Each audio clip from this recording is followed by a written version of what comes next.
česká kvalita prostě.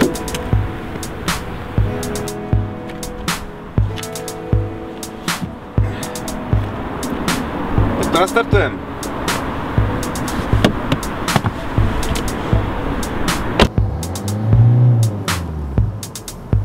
Dobrý, co?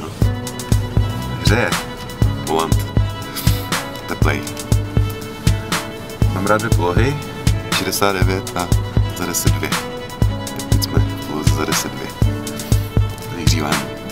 Pecka. Tak jdeme. Vždycky jsem chtěl auto s dvouma výfukama. Kouzlo symetrie. 2 zrcátka, 2 výfuky. 2 parkovací světla. Ledky. Cože? Ledky. A denní svícení. Takový hezký, elegantní tvar, vidíte? Je dobrý.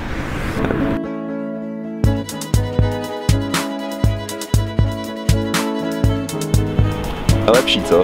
No jo. Je dobrý, co? Takový vtípek. On se vejde celý člověk do toho. Tlustej.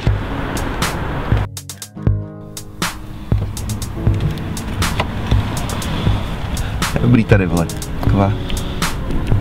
A kravinka. No, a hodí se. Jaký mafián?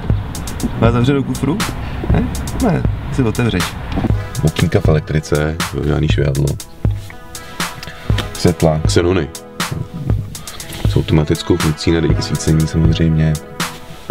Poludní počítač, multifunkční volant, zkrátka kromě toho, že hřeje, tak umí vlastně všechno. Tady si vezmeš telefon, když potřebuješ, tempomat, že jo. Rádio. To je dobrý, ne? Nemusíš tady někdo to lovit.